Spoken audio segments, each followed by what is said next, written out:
Bueno, doctor, eh, voy a dar inicio a la conferencia de esta noche eh, en beneficio a toda la gente que pudo llegar a tiempo. Pido disculpas por el inconveniente de que la hora no estaba bien registrada en la invitación, así que es posible que otras personas sigan llegando en el medio de la presentación. Sin, la misma va a quedar grabada para que después la puedan ver en forma completa. Así que voy a empezar con el agradecimiento a la compañía Medicamenta, que fue la que nos presentó con el doctor David Andrade, eh, y ha sido realmente muy agradable para nosotros por la calidad del doctor Andrade, que la van a notar a lo largo de la presentación. Pero déjenme introducir. El doctor Andrade es un gastroenterólogo y endoscopista digestivo. Él obtuvo su título de doctor en Medicina y Cirugía en la Universidad Católica Santiago de Guayaquil y hizo su especialidad en gastroenterología en la Universidad de El Salvador de Buenos Aires. Fue la primera cosa que me llamó la atención porque yo también estudié parte de mi carrera en la Universidad de El Salvador, pero bueno, yo soy mucho más viejo que el doctor Andrade, así que no lo conocí en su época de especialización allá. Eh, el doctor ejerce como gastroenterólogo en el Hospital José Carrasco de la ciudad de Cuenca, en la unidad de clínica de enfermedades inflamatorias intestinales, y es miembro del comité de productos biológicos en ese hospital. También atiende en el Hospital Universitario del Río en Cuenca. Es miembro y representante para Ecuador de la Organización Panamericana de Enfermedad de Crohn y Colitis. Es docente hospitalario de posgrado en gastroenterología y endoscopía en la Pontificia Universidad Católica del Ecuador y fue jefe de servicio de gastroenterología en el Hospital José Carrasco. También he sido expresidente del capítulo ASUAI de la Sociedad Ecuatoriana de Gastroenterología. Así que, como verán, tiene amplio conocimiento del tema del que nos va a hablar esta noche, y además tiene la capacidad de poder explicar un tema tan complejo en una forma accesible para los pacientes. Así que, sin ocupar más de su tiempo, quiero cederle la palabra al doctor Andrade y les agradezco a todos por su presencia. Adelante, doctor. Muchas gracias, Gabriel. Muchísimas gracias. Es un espacio importantísimo para que los pacientes involucrados en lo que es la enfermedad inflamatoria intestinal tengan conocimiento, amplíe sus conocimientos en caso de que ya los tengan y nos permitan adentrarnos y facilitar la comunicación entre el médico y paciente para tratar de hablar un mismo idioma entre médico y paciente. Muchísimas gracias por la invitación a través de Gabriel, presidente de la Fundación de Pacientes Ecuador. Bueno, el tema, sin perder más tiempo, el tema que voy a hablar un poco acá es de la enfermedad inflamatoria intestinal, cómo se hace el diagnóstico, cómo es el manejo y el pronóstico del mismo. Antes de comenzar, voy a hacer una pequeña introducción de lo que es el tubo digestivo. El tubo digestivo está conformado por el esófago, estómago, intestino delgado y el intestino grueso, que es el colon.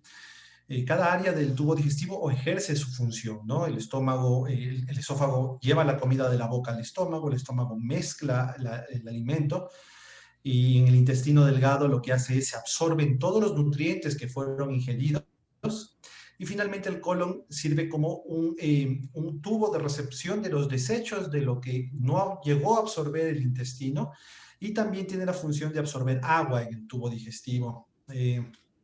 Una vez dicho esto, vamos a definir lo que es la enfermedad inflamatoria intestinal, que es un grupo de enfermedades crónicas que se caracteriza por la activación de la inmunidad con la consiguiente inflamación del tubo digestivo. se caracteriza por periodos de remisión y recaídas. O sea, remisión es cuando no hay mayor síntomas y recaídas es cuando vienen los síntomas de la enfermedad crónica. La etiología todavía hasta el momento es de etiología desconocida, o sea, no se sabe por qué se produce esta enfermedad, pero se piensa que surge de una interacción de factores genéticos y ambientales. La enfermedad inflamatoria intestinal se la clasifica en dos grandes grupos, la enfermedad de Crohn y la colitis ulcerosa. Esos son los dos grandes grupos que engloban lo que es la enfermedad inflamatoria intestinal. La colitis ulcerosa afecta exclusivamente al colon, ¿sí? Puede afectar desde el recto o todo el colon. Mientras que la enfermedad de Crohn, esta enfermedad de Crohn en cambio afecta cualquier parte del tubo digestivo, pero principalmente el colon y también el intestino delgado. Esas son las principales partes que afecta la enfermedad de Crohn, pero también puede afectar las partes superiores del tubo digestivo, o sea, el esófago y el estómago.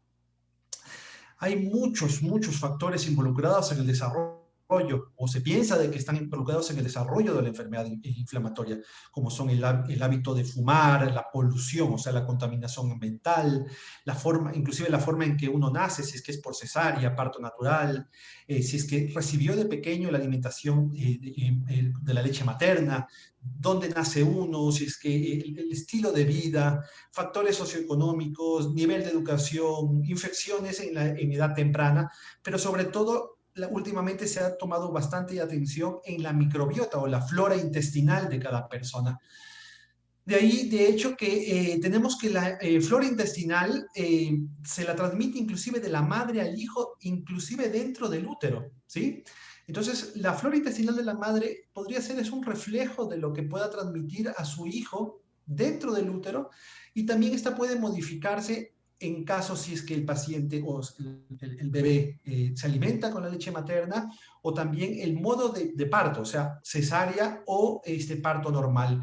Todos estos factores pueden influenciar en el desarrollo de la microbiota o la flora intestinal a futuro.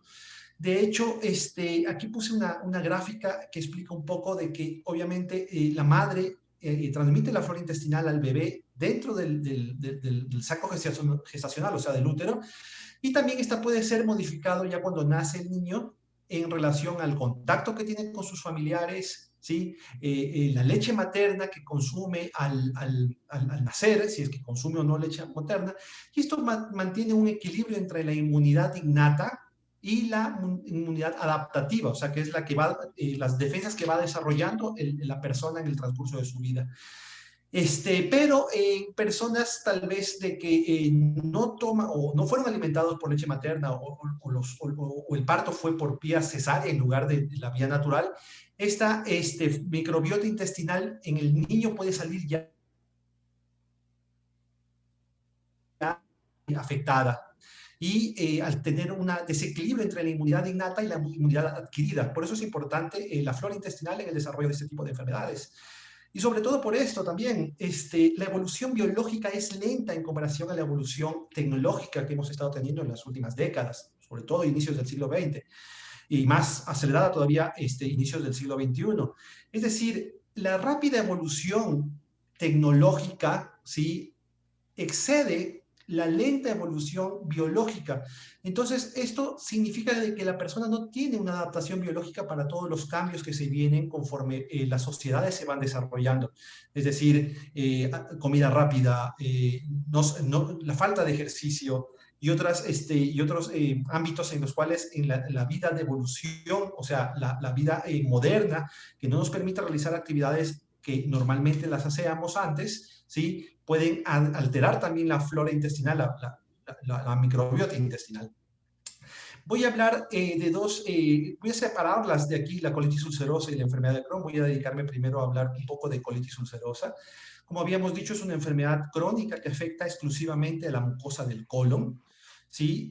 Generalmente siempre se afecta al recto y esta puede extenderse proximalmente, o sea, para arriba de una manera continua y circunferencial.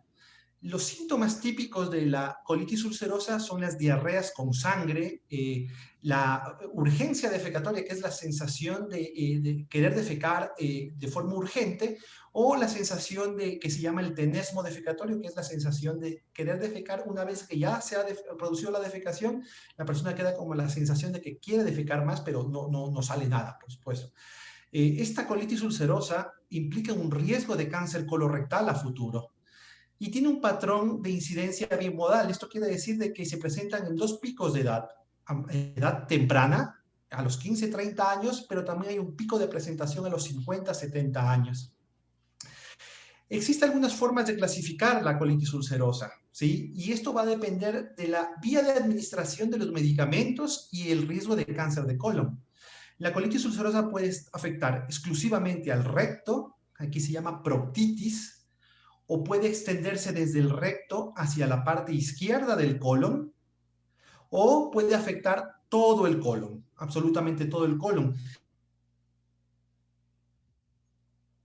Y obviamente, ¿por qué es importante clasificarla así? Porque el riesgo de cáncer colorectal se va a presentar con mayor frecuencia en las personas que tienen todo el colon afectado, o sea, inflamado todo el colon, y en menor frecuencia a los que tienen inflamado solamente el recto. Y también es importante saber esto porque también hay medicinas que se administran localmente, como vamos a ver más adelante, o sea, en formas de enemas o supositorios, o también en forma oral, o sea, por la boca.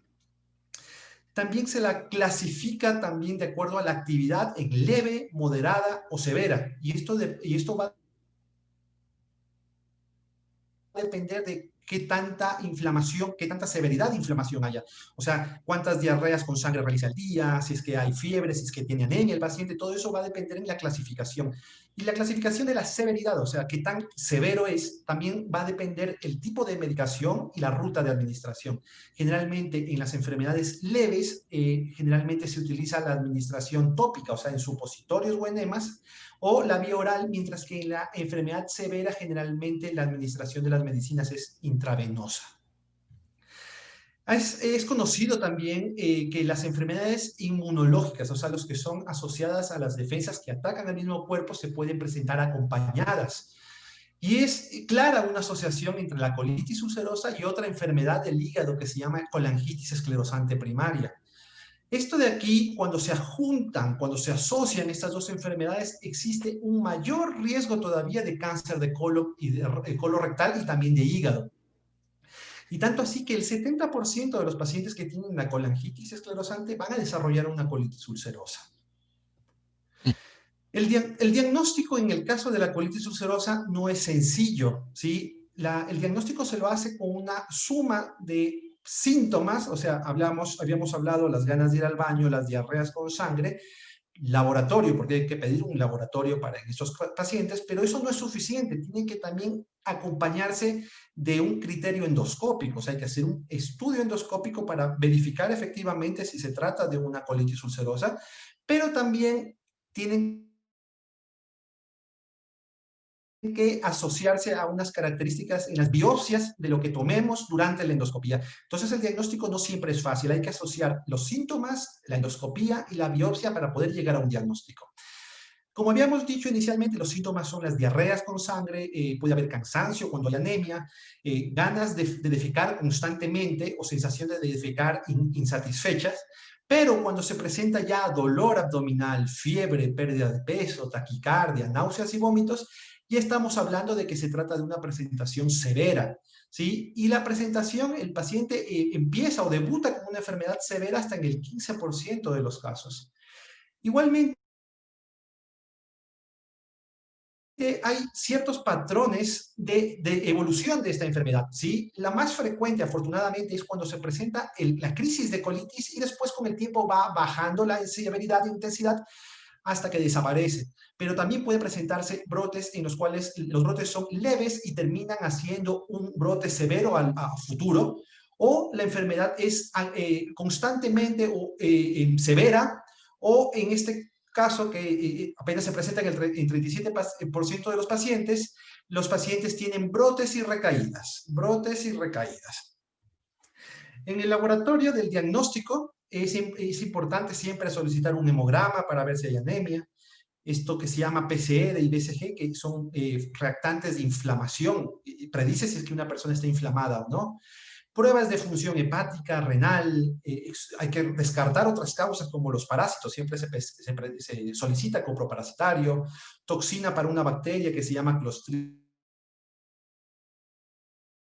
difficile, hay que descartar infecciones por virus como el citomegalovirus, hay que solicitar un coprocultivo para descartar infecciones que también pueden simular una colitis ulcerosa, y también una proteína en las heces que se llama la calprotectina fecal, que nos va a servir en el futuro para ver si es que el paciente está respondiendo o no al tratamiento. En los brotes severos es mandatorio también solicitar una radiografía de abdomen para descartar una complicación que se llama el megacolon tóxico, que eso es una complicación severa. En lo que es el diagnóstico de la colitis ulcerosa, la colonoscopía es mandatoria en este caso, ¿sí?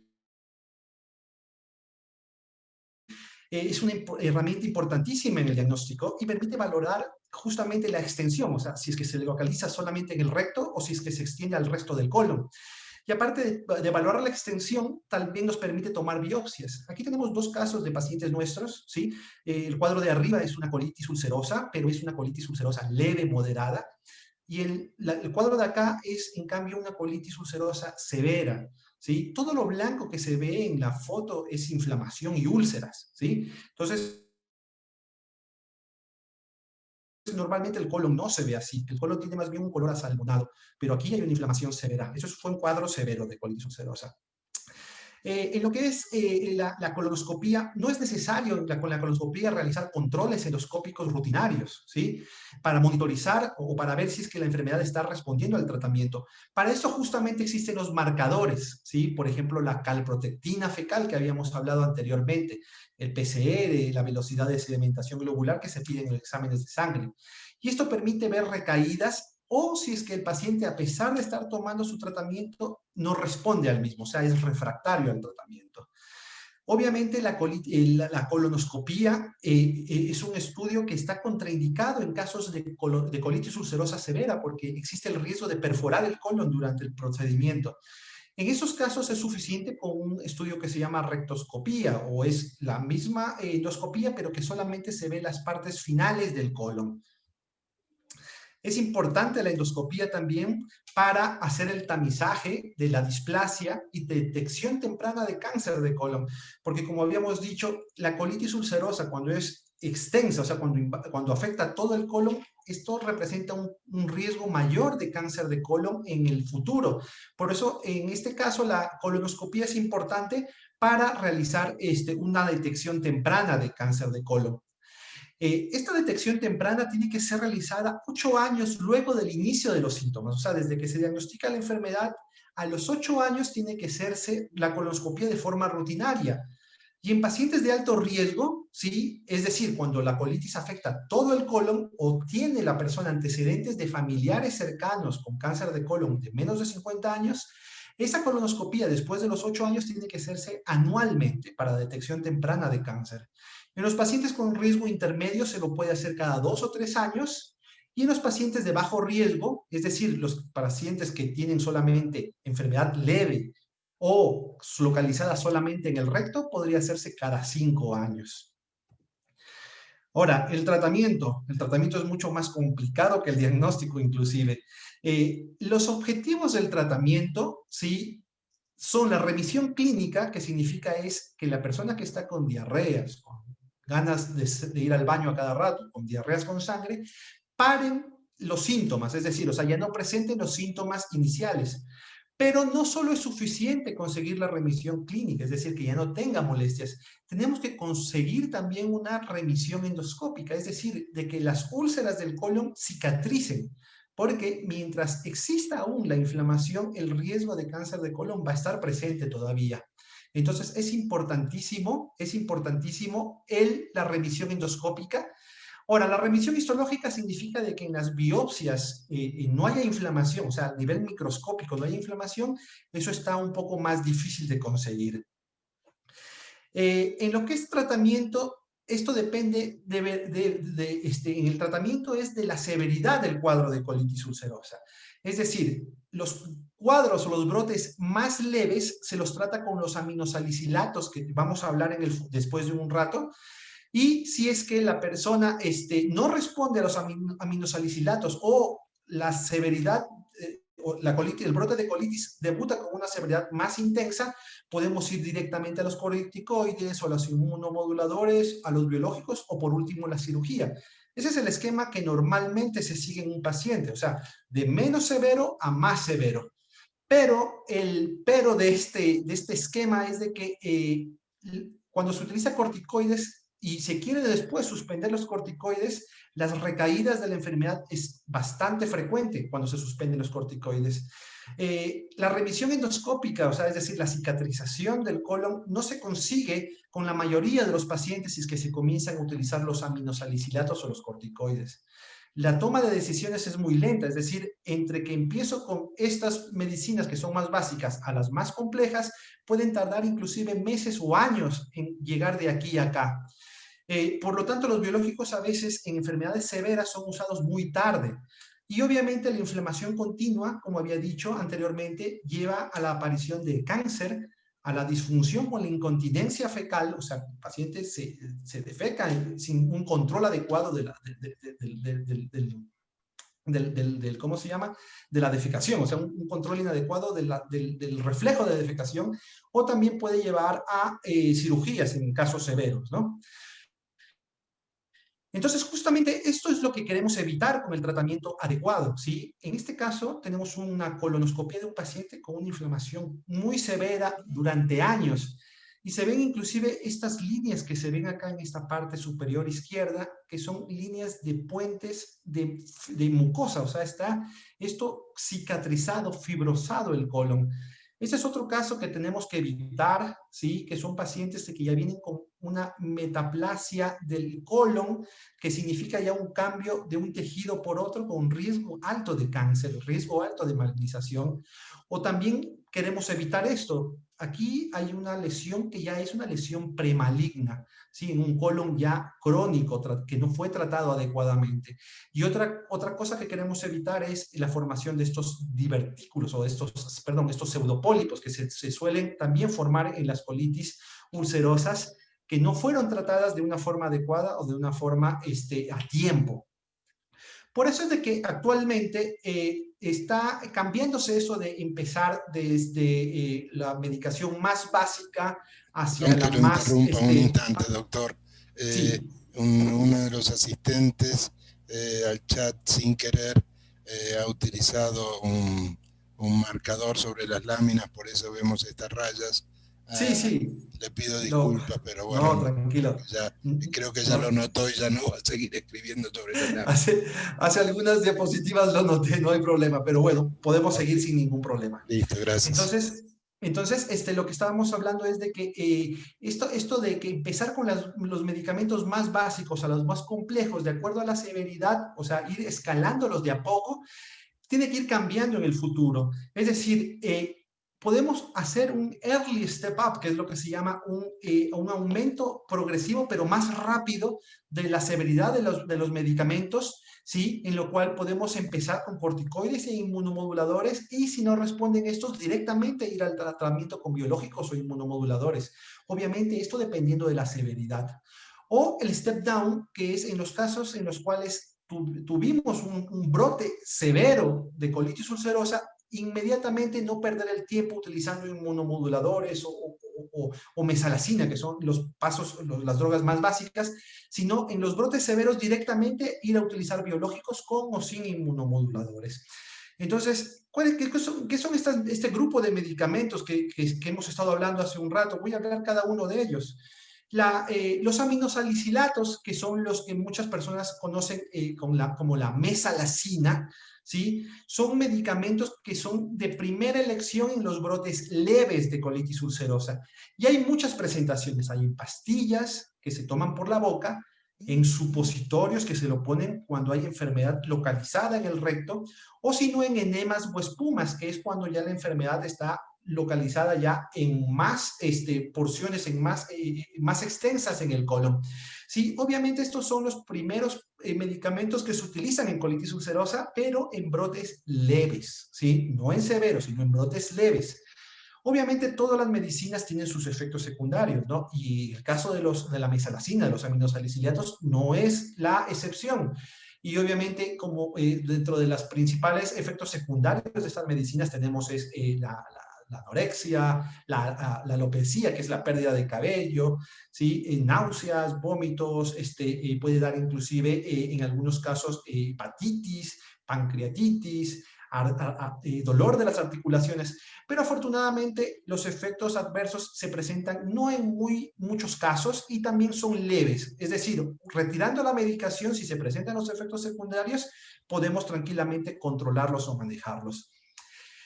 Bueno, aquí había puesto una forma de cómo administrar, bueno, tenía un video aquí, pero parece que no fue más, ahí están, ¿sí? De cómo administrar los supositorios, ¿sí? En los pacientes. Esto es una guía del grupo español de enfermedad inflamatoria intestinal, lo tomé para fines didácticos, obviamente. Entonces, en los pacientes que utilizan supositorios, que son en la parte de colitis ulcerosa limitada solamente al recto, o sea, a la última parte del colon, este es el tratamiento del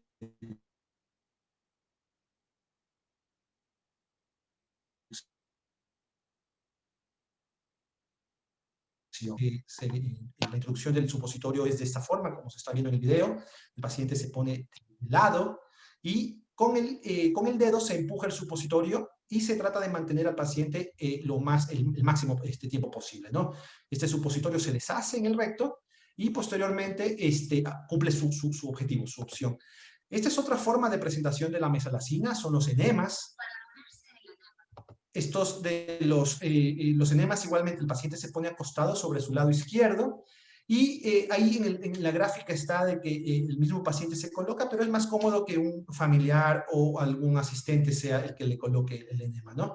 Entonces el enema, la punta del enema viene vaselinada ya, se introduce en el recto y se aplasta el contenido del enema para que el enema salga dentro y se deposite dentro del recto. Igualmente, así como con el supositorio, el paciente tiene que permanecer en esa posición por un tiempo prudencial para que el medicamento haga su efecto, ¿no? Tanto el supositorio como los enemas generalmente se recomienda colocarlos por la noche, ya cuando el paciente va a dormir, ¿sí? Igualmente, la diferencia entre el uno y el otro es de que el supositorio es solamente para lo que es enfermedad solamente del recto y el enema es ya para cuando la enfermedad se avanza, o sea, un poco más adentro del intestino, más adentro del colon. Bueno, otro de los medicamentos que se utilizan para lo que es la colitis ulcerosa son los corticoides sistémicos, ¿no? Algunos corticoides, muchos pacientes tal vez están familiarizados con la prednisona, con la metilprednisona, con la hidrocortisona, que son medicinas que son muy buenas para controlar los brotes, pero solamente en el brote agudo. O sea, esto quiere decir de que cuando se presente la diarrea con sangre, la sensación de ir al baño cada rato o la urgencia defecatoria, es donde va a actuar los corticoides, o sea, solamente en el brote agudo, ya que no se aconseja como tratamiento de mantenimiento. ¿Por qué? Porque tienen muchísimos efectos secundarios a largo plazo, ¿sí? Y los efectos secundarios incluyen problemas de acné, estrías, una apariencia cushingoide, que es lo que se llama, que es cuando la persona se hincha, puede dar gastritis, pueden dar infecciones, ¿sí? Puede aumentar el azúcar, retener líquidos, sobre todo en mujeres producir osteoporosis, glaucoma, ansiedad, depresión. O sea, son muchos efectos adversos que se producen en las personas que toman corticoides a largo plazo, ¿sí? O sea, para el brote agudo, para utilizarlo más o menos 1 o 2 meses, suficiente, pero para largo plazo no se recomienda. Otro de los medicamentos son los inmunomoduladores, ¿sí? Que también muchos pacientes están familiarizados con la azatioprina, el metotrexate o la variante de la azatioprina que es la 6-mercaptopurina. Estas solamente vienen en presentación, sobre todo la azatioprina solamente vienen en presentación de pastillas. pero también pueden estar asociados a efectos adversos, ¿no? Y los efectos adversos pueden ser supresión de la médula ósea, o sea, producir defensas bajas, anemia, alteración de los niveles de las enzimas del hígado, puede estar asociado también al desarrollo de pancreatitis, náuseas, vómitos, y también podría estar asociado al desarrollo de algunos tipos de linfomas o de tumores de piel, ¿sí? Por eso es importante que los pacientes que toman la azatioprina tengan controles periódicos con su médico prescriptor y también controles periódicos con el dermatólogo para que haga anualmente un chequeo de la piel. Igualmente, los efectos adversos se producen en muy pocos casos, ¿sí? Pero hay que tenerlos en cuenta cuando uno está tomando este tipo de medicación. Estos inmunomoduladores sí pueden utilizarse efectivamente con tratamiento a largo plazo, ¿sí? Los inmunomoduladores para el control del brote agudo no son muy eficaces, porque estas medicinas actúan más o menos en 2 o 3 meses. Por eso es que estas medicinas se dan solamente para tratamiento a largo plazo. Otro de los medicamentos que se utilizan en colitis ulcerosa son los biológicos, ¿sí? Los biológicos son medicamentos que son producidos en laboratorios a través de ingeniería molecular a partir de cultivo de células modificadas, ¿sí? Lo que se produce con estas medicinas creadas en laboratorio con este tipo de tecnología son anticuerpos monoclonales, ¿sí? Estos anticuerpos monoclonales van a unirse a ciertas proteínas inflamatorias en el intestino para bloquearlas y evitar de que se inflame el intestino. La complejidad del biológico es, como se ve aquí en la gráfica, aquí vemos la diferencia entre una molécula de aspirina y una molécula de biológico, o sea, son macromoléculas que generalmente no son administradas por la boca, por vía oral, sino son administradas por vía parenteral, o sea, a la vena o subcutánea. Y tenemos algunos tipos de medicinas biológicas. Tenemos los anticuerpos anti-TNF, que son el infliximab, el adalimumab, el golimumab, que son los que se utilizan en colitis ulcerosa. Tenemos las antiintegrinas, que en este caso es vedolizumab, o las antiinterleuquinas, que es el ustekinumab. Todos estos biológicos están autorizados y están aprobados en todas partes del mundo, de hecho, para el uso en enfermedad inflamatoria intestinal, obviamente en casos severos, ¿no? Estamos hablando de casos severos. Y justamente los biológicos permiten, en casos severos, permiten un mejor control de los síntomas y también permiten la cicatrización de la mucosa. Es decir, aquí tenemos estos dos pacientes que debutaron con colitis ulcerosa. Vemos aquí, por ejemplo, este colon muy inflamado, que está prácticamente todo ulcerado. Y con el tratamiento con medicación biológica vemos de que existe una cicatrización completa de la mucosa. Estos pacientes mejoran su diarrea, mejoran su dolor abdominal, o sea, mejoran absolutamente todos los síntomas de colitis ulcerosa e inclusive producen mejoría de la mucosa, o sea, cicatrización de la mucosa. Este es otro caso también que tuvimos de colitis ulcerosa, que al utilizar biológicos produjimos una cicatrización completa de la mucosa y obviamente control de los síntomas. Entonces, bueno, esto voy a pasar un poco rápido porque más o menos indica cómo se trata lo que es los brotes de colitis, ¿sí? Generalmente en la proctitis, que es la inflamación del recto, cuando es leve, se utilizan, como habíamos dicho inicialmente, los supositorios de mesalazina o si no, los supositorios combinados con tabletas de mesalazina. Si es que no responde a esto, se podría utilizar corticoides, ¿sí? En tabletas, o sea, la prednisona, o si no, en enemas. En colitis izquierda, o sea, cuando es la parte izquierda del colon o todo el colon está inflamado, y cuando es un brote igualmente leve, seguimos utilizando las tabletas, pero aquí ya no supositorios, porque ya no solamente se afecta el recto, ya utilizamos las tabletas de mesalazina más enemas, ¿sí? En caso de que no respondan a este caso, el siguiente paso son los corticoides, igualmente en tabletas o en enemas. En lo que es la colitis, que por ejemplo el paciente empezó con mesalazina, no respondió, se empezó a utilizar corticoides y con el corticoide respondió, pero conforme, como dijimos inicialmente, el corticoide no es para utilizarlo de forma a largo plazo, sino solamente en el brote. y una vez de que ya se vaya bajando la dosis del corticoide, el paciente otra vez empiece a recaer, eso estamos hablando de corticodependencia, o sea, depende de los corticoides para mantenerse sin síntomas.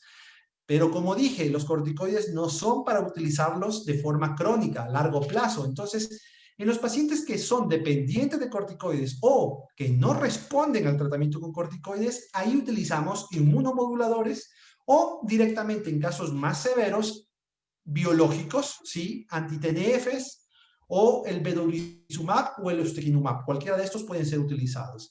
Y si es que se falla cualquiera de estos, se cambia. Es decir, si no me responde ante un anti-TNF, utilizo el vedolizumab. Y si no me responde al vedolizumab, utilizo un anti-TNF. O sea, hay variedad como para utilizarlo. Igualmente, personas que tienen colitis refractaria a los inmunomoduladores, o sea, la satioprina, al metotrexate, directamente debería irse a biológicos. Y igualmente, como dijimos acá en los que son refractarios a corticoides, si falla un biológico, utilizamos otro biológico sin ningún tipo de problema.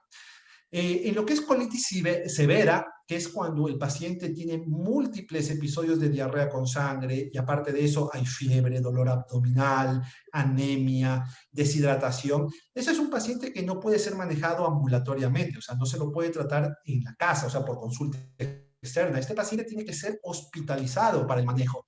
Y el tratamiento inicial es con corticoides directamente intravenosos, ¿sí? Para producir un mejor control de la enfermedad y de forma rápida. Hay que igualmente tiene que ser hidratado por la vena. En estos casos es importantísimo evitar los antidiarreicos, los antiespasmódicos, los analgésicos, los antiinflamatorios, porque esto puede empeorar el brote severo de colitis. Igualmente, en estos pacientes que están hospitalizados por un brote, tenemos que utilizar profilaxis de trombosis venosa, y eso se lo consigue heparina de bajo peso molecular.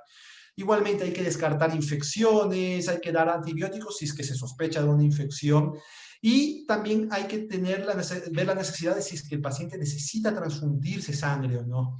Y esto es importante también, que hay que mantener comunicado al cirujano, porque estos brotes severos, si es que no hay una buena respuesta con el tratamiento, tienen que definitivamente ir directamente a cirugía. De hecho, los pacientes que se les da corticoides como brote inicial severo y no responden a los corticoides intravenosos, directamente hay que utilizar estos inmunosupresores o directamente este biológico. Pero no hay que esperar mucho tiempo, porque si es que no hay una buena respuesta en 3, 4 días, el paciente tiene que inmediatamente ir a cirugía, o sea, hay que resecar el colon. Y también en caso de que se presente perforación, hemorragia masiva o esta complicación que es el megacolon tóxico, igualmente es una indicación formal para una cirugía urgente. Lo que es cirugía de colon, tenemos que estar indicada, como ya habíamos dicho, en caso de perforación de colon, en hemorragia masiva del colon, pero también obviamente en caso de que en un estudio de colonoscopía de rutina se descubra de que ya este paciente con colitis ulcerosa ya desarrolló un cáncer, es una indicación igualmente para cirugía urgente. ¿Y qué es lo que se hace en la cirugía? En la cirugía lo que se hace es esta parte del intestino que es el colon, se la reseca, se la retira y posteriormente se deja el intestino delgado unido a la pared, que es lo que se llama la ileostomía. O sea, el paciente hace la defecación directamente a la pared del abdomen, directamente conectado al ileum, o sea, el intestino delgado, para en una segunda ocasión cerrar la ileostomía y conectar el intestino delgado al ano, ¿sí? O sea, eso quiere decir desde que se reseca todo el colon y el paciente vuelve a restituirse su tránsito intestinal del intestino delgado al ano. Y generalmente suelen hacer los cirujanos coloproctólogos un pouch, que es un reservorio, que va a ser la función del recto que ya fue resecado. El objetivo del tratamiento es mantener, como dije inicialmente, la remisión clínica, o sea, mantener al paciente sin síntomas y endoscopía también, cicatrizada la mucosa, o sea, sin úlceras, sin inflamación, pero libre de corticoides, o sea, que el paciente esté sin molestias y con la mucosa cicatrizada sin necesidad de estar tomando corticoides a largo plazo. ¿Y cómo se hace esto? Si es que el paciente respondió a los supositorios, que en caso de la proctitis, tiene que mantenerse con los supositorios, ¿sí? O sea, eso sí puede ser administrado de forma continua. Los inmunomoduladores igualmente, o sea, la satioprina, el metotrexate, la mercantopurina, también, si es que los pacientes respondieron a esta medicación, se puede seguir administrando en el futuro. Igualmente, si es que respondió a cualquier biológico, ya sea un anti-TNF, el vedolizumab, el ustekinumab, se tiene que conseguir o continuar con el mismo para mantener de que el paciente ya se recuperó de la inflamación y que se mantenga, continúe sin inflamación. Y esto se lo puede conseguir solo con el biológico o combinado con la azatioprina o los inmunosupresores. ¿Sí? En caso de que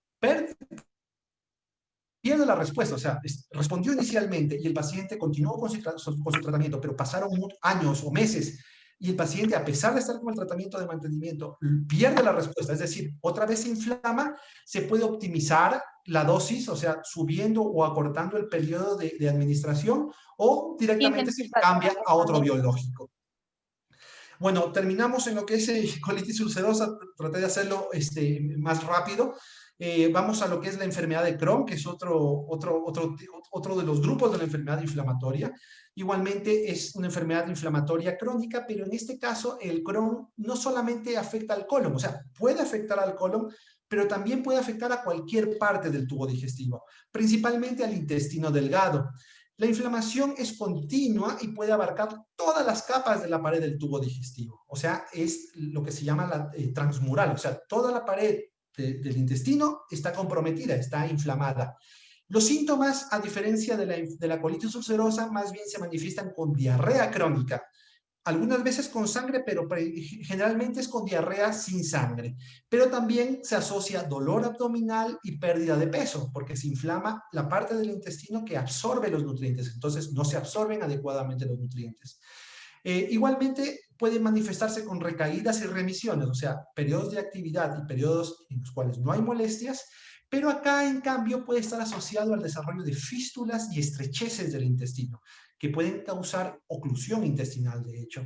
Igualmente, se puede presentar en dos grupos de edad.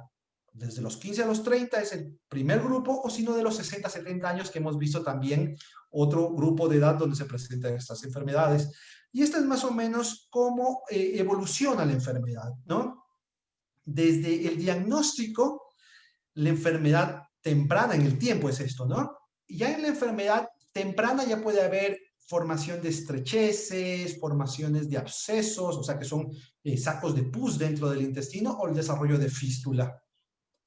Igualmente, el Crohn podemos clasificarlo de acuerdo a dónde se localiza. Se localiza solamente en la parte del intestino delgado, se localiza solamente en el colon o se localiza en el colon más en el intestino delgado, y esta parte de acá, la final, que es la más rara, casi no se ve en estos casos, que es cuando afecta al esófago o el estómago. Entonces, ese es cómo podemos clasificar al Crohn, ¿sí? Dependiendo de qué órgano afecta. Igualmente puede tener un patrón inflamatorio, o sea, solamente se forman úlceras, inflamación de la mucosa, o puede producir obstrucción del intestino, o puede producir fístulas. Las fístulas solamente son comunicaciones entre una parte del cuerpo y otra, y pueden ser fístulas entre los mismos intestinos, o pueden ser fístulas del intestino hacia la piel. También la enfermedad de Crohn puede afectar al ano, ¿sí? Justamente las personas que tienen enfermedad de Crohn con enfermedad del ano son las que tienen una evolución más tórpida, o sea, el pronóstico no es también muy bueno. El diagnóstico es igualmente la conjunción o la unión de criterios clínicos, o sea, los síntomas, los rayos X, la endoscopía y las biopsias. Lo que es el curso clínico, como había hablado anteriormente, los síntomas son diarrea crónica, dolor abdominal, pérdida de peso, pero también en algunos casos puede dar fiebre, anemia o diarrea sanguinolenta. Cuando da fiebre o anemia hay que pensar tal vez de que se ha formado alguna colección de pus dentro del intestino. Los exámenes que se piden es muy parecido a lo de la colitis ulcerosa, o sea, un hemograma, pruebas de función hepática, parásitos, cultivos de heces, y la calprotectina fecal también está indicada. Estos, en cambio, son casos de la endoscopía. La endoscopía se la hace igualmente el diagnóstico con una colonoscopía, y permite valorar igualmente la extensión y la localización de la enfermedad, o sea, si se localiza solo en el colon o en el intestino delgado. Asimismo, permite tomar biopsias del intestino. Y generalmente los tipos de hallazgos que encontramos son úlceras profundas, serpentiginosas, como en el caso de acá, en la foto inferior derecha. Puede haber estrecheces, fístulas, mucosa en empedrado, que son las características típicas a la endoscopía. Igualmente, no es necesario realizar controles endoscópicos de rutina para ver si es que la enfermedad se controla. El uso de los marcadores como la PCR o la calprotectina fecal sería suficiente. Otro método diagnóstico para la enfermedad la enfermedad de Crohn es el estudio de cápsula endoscópica de intestino delgado. Habíamos hablado que la colonoscopía solamente sirve para explorar el colon y una pequeña porción del intestino delgado que se llama el ilion. Pero existe en nuestro cuerpo más o menos 5 metros de intestino delgado que no se alcanza a revisar con el colonoscopio. Entonces aquí existe el estudio de cápsula endoscópica, que consiste en tomar una pastilla que tiene una cámara en uno de sus extremos y el paciente se la toma y va transmitiendo imágenes desde dentro del intestino hacia afuera, ¿sí? Sin la necesidad, obviamente, de utilizar un endoscopio para entrar ahí. Entonces, por ejemplo, en este caso nos permite ver en el intestino delgado úlceras, que son estas cosas blancas, o también, en el caso de acá, en el video de la derecha, también permite ver estrecheces o ulceraciones en el intestino delgado. Y esto es superior, obviamente, el estudio de cápsula endoscópica es superior a los estudios radiológicos porque se está haciendo una endoscopía prácticamente inalámbrica de dentro del intestino. Es importante esto de acá, de saber de que según el tipo de cápsula, la mayoría de las cápsulas se toman y no se recuperan, ¿no? Se eliminan con las heces, pero todas las imágenes quedan registrados en un data record que permite después bajarlo a la computadora y revisar los videos, ¿no? Es importantísimo, obviamente, suspender los antiinflamatorios, por ejemplo, el diclofenaco, el ibuprofeno, la aspirina, etcétera, un mes antes del estudio para que no haya falsas interpretaciones. Otro estudio que tenemos a la mano es la enteroscopía profunda, que esto es como un estudio endoscópico modificado que sirve para revisar la totalidad del intestino delgado. Pero esto no lo hacemos de rutina, si no lo utilizamos es solamente cuando, por ejemplo, en un estudio de cápsula encontramos úlceras y tenemos que ir a tomar biopsias para hacer el diagnóstico, entonces ahí nos sirve este estudio. Este estudio tiene que ser realizado por un médico con experiencia en estos procedimientos. No todos los centros de endoscopía tienen estos aparatos, ¿sí? Porque son aparatos que son extremadamente caros y obviamente sirve exclusivamente para revisar el intestino delgado. Y permite, aparte de tomar biopsias, realizar tratamientos, ¿no? Tratamientos como, por ejemplo, este paciente que tiene una estrechez del intestino delgado por una úlcera crónica, en esto es un paciente con enfermedad de Crohn, entonces permite dilatar las estrecheces con endoscopía. Eso es una de las principales utilidades de la enteroscopía, tomar biopsias y también hacer tratamiento. No solo dilataciones de estas estrecheces, sino también se puede hacer también control de sangrado en el caso de que haya algún tipo de hemorragia digestiva. También existen los estudios de enterotomografía, ¿sí? La enterotomografía o la enteroresonancia es otro método no invasivo para investigar el intestino delgado, pero el gran pero de este procedimiento es de que en el caso de la tomografía utiliza rayos X, ¿sí? Y en personas embarazadas y en mujeres embarazadas no puede ser utilizado, pero podría reemplazarse por la enteroresonancia, que eso lo hace con resonancia magnética. Otro pero de estos procedimientos es de que se puede ver aquí, por ejemplo, el engrosamiento de la pared del intestino, pero no se puede tomar biopsias, ¿sí? Pero es útil, en cambio, en diagnosticar abscesos, o sea, colecciones de pus dentro del intestino o la presencia de fístulas también. En lo que es la historia natural de la enfermedad, sabemos de que desde que se inicia hasta que pasa el tiempo entre los brotes y recaídas, pueden haber complicaciones como estrecheces, fístulas, inclusive muchos pacientes son operados algunas veces por estas estrecheces. Entonces, los factores de mal pronóstico en estos pacientes con enfermedad de Crohn son pacientes que tienen edad temprana al diagnóstico, o sea, menos de 17 años, menos de 20 años, que son severos, que tienen afectación del ano, que debutan ya con una enfermedad con estrechez o fístulas, y los que fuman, las personas que fuman y tienen Crohn, por eso es un mal pronóstico, los pacientes tienen que absolutamente dejar el tabaco. Entonces, la ventana de oportunidad para el tratamiento, antes de que se haga estrecheces, fístulas o abscesos, es justamente aquí. Empezar previamente, antes de que estas complicaciones se realicen. El problema es de que desde que se empiezan los síntomas hasta que se produce el diagnóstico, a veces pasan años, ¿sí? Y no solamente aquí en Ecuador, esto ocurre en todas partes del mundo. Por eso es de que la ventana de oportunidad para alterar esta historia natural de la enfermedad, o sea, de que no se haga estrecheces o se llegue a la cirugía o se formen fístulas y abscesos, es justamente acá, o sea, en la etapa temprana de la enfermedad. Igualmente, en estos casos, como habíamos dicho anteriormente, la subida directamente de corticoides e inmunomoduladores a biológicos o el uso de biológicos con inmunomoduladores de inicio puede ser una alternativa. En enfermedad de Crohn, la mesalacina o estos enemas de mesalacina, supositorios, no tienen ningún tipo de beneficio, a diferencia de la colitis ulcerosa. Aquí, en cambio, cuando se trata de una enfermedad leve, ¿sí? Lo que se utiliza son la budesonida, que es un corticoide que tiene poca acción sistémica, o sea, no produce tantos efectos adversos como la prednisona, mientras que los 5-ASA, que es la mesalacina, tiene un beneficio marginal. Tal vez podría ser utilizada si es que afecta solamente al recto, pero en el resto de localización no funciona. Igualmente, en lo que es enfermedad del intestino o del colon, leve o moderada, se puede utilizar corticoides sistémicos como para evitar el brote, ¿no? En recaídas infrecuentes se puede combinar los corticoides con los inmunomoduladores, y si que son refractarios a los corticoides o tienen muchas recaídas, directamente el uso de los biológicos. Igualmente, bueno, esto voy a pasarlo porque es casi parecido a lo que es la colitis ulcerosa. Igualmente, esta es una diapositiva que me gusta presentarla, es la eficacia de los biológicos. Igualmente, en la enfermedad de Crohn, tenemos este caso a la izquierda, perdón, con estas úlceras profundas, un colon completamente inflamado. Esto es una enfermedad de Crohn.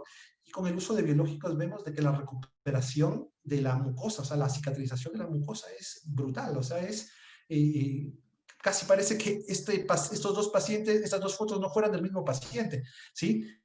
Igualmente, en este caso de enfermedad de Crohn, de intestino grueso, vemos esta zona de inflamación con pseudopólipos, ulcerada, y con el uso de biológicos en unos cuantos meses como cicatriza completamente. Y no se diga la parte clínica, ¿no? O sea, los síntomas.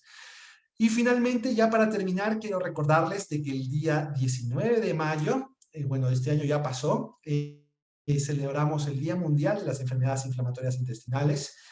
Y es importante de que estas charlas, de hecho, se den porque la unión hace la fuerza, eso es lo que yo digo. Tiene que haber un grupo, de hecho en Ecuador no hay un grupo de pacientes con enfermedad inflamatoria intestinal que yo tenga conocimiento, por lo menos. Y por eso es de que en otros países, y no nos vayamos mucho al mundo industrializado, Europa, Estados Unidos, muchos países latinoamericanos tienen sus grupos de pacientes de enfermedad inflamatoria. Lo tiene Colombia, lo tiene Perú, lo tiene Chile, Argentina, Brasil, Venezuela, ¿sí? Y obviamente Ecuador no me parece que no lo tiene, ¿sí? Y yo no sé si es que eso es una falta de conocimiento a nivel no solamente de los pacientes, sino de la parte médico, o una falta de interés por parte de las autoridades, ¿sí? Ya que en Ecuador no es una enfermedad extremadamente rara, ¿sí? No es muy frecuente, por supuesto, pero tampoco no es una enfermedad extremadamente rara. Hace un año más o menos nos unimos grupos de médicos que trabajamos en enfermedad inflamatoria de Guayaquil, Quito, pacientes en el país que estaban en hospitales del Instituto del Seguro Social. Habría que obviamente sumar a esto los pacientes de los hospitales del resto de la red pública, ¿no? Y yo pienso que sí subiría un poco más de 300 pacientes. Y la relación de los pacientes en nuestro país es un 60% colitis ulcerosa, 40% enfermedad de Crohn. Y la unión de los pacientes y la formación de grupos de pacientes con enfermedad inflamatoria no solamente sirve para compartir sus experiencias con las medicinas, con sus experiencias con sus médicos, con sus frustraciones, porque esa es una enfermedad muy frustrante, no solo para el paciente, sino también para el médico que uno se rompe, sino va a servir también para recibir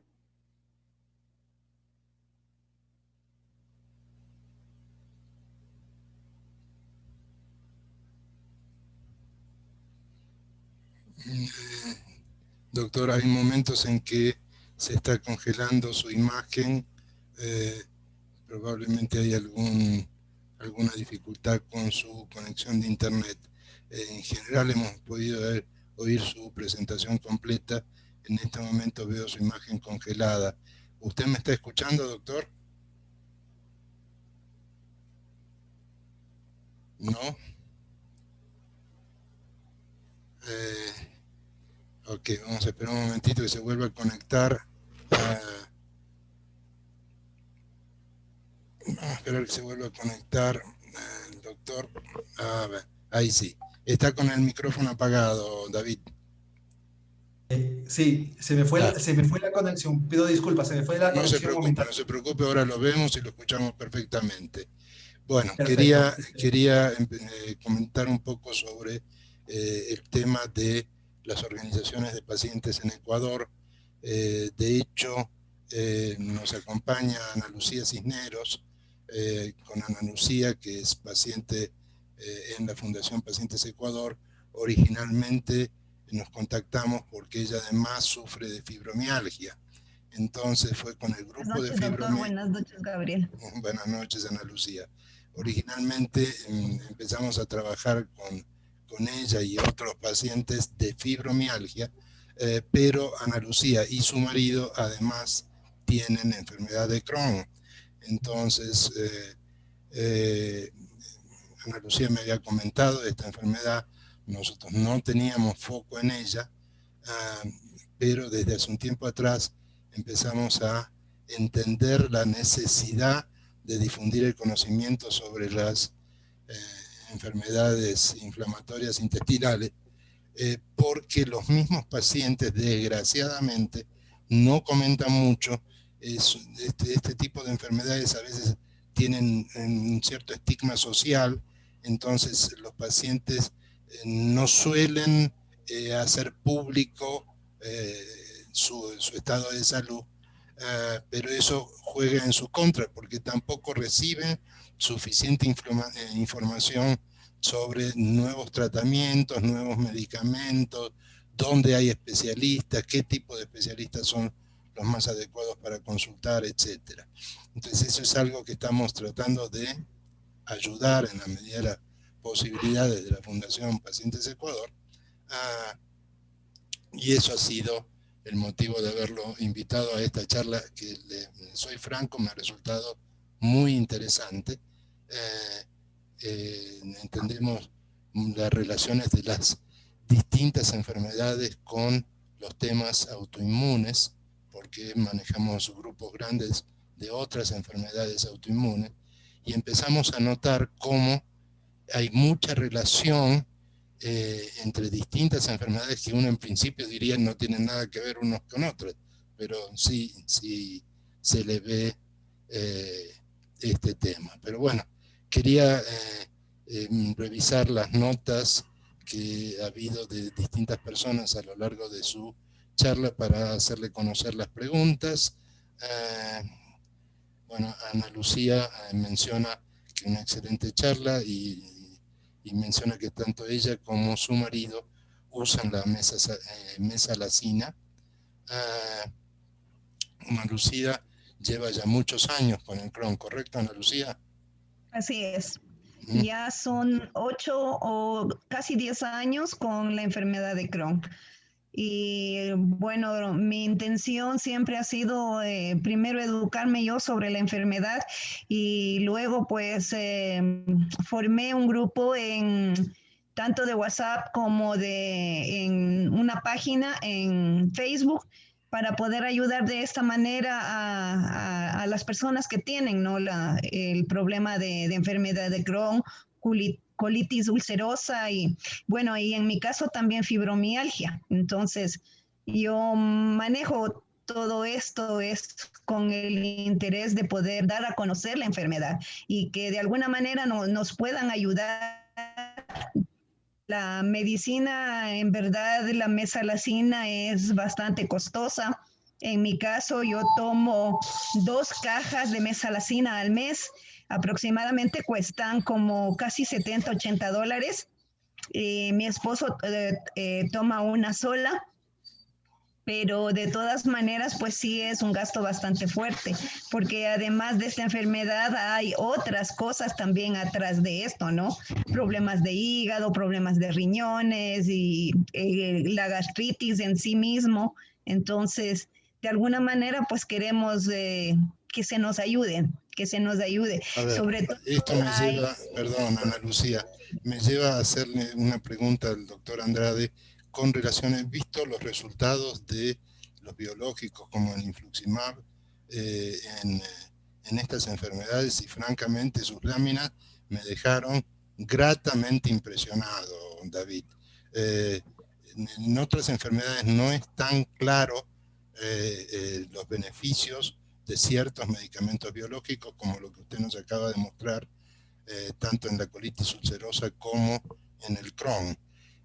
Lo que no estoy seguro es estos biológicos, si bien entiendo que, por ejemplo, el influximab sí está en el cuadro básico de medicamentos en Ecuador, no sé si está dentro de lo que el Ministerio de Salud permite recetar para estas enfermedades, porque a veces un medicamento puede estar en el cuadro básico, pero no está autorizado para el uso en todas las enfermedades posibles. ¿Cuál es el caso con los biológicos en el Ecuador, doctor?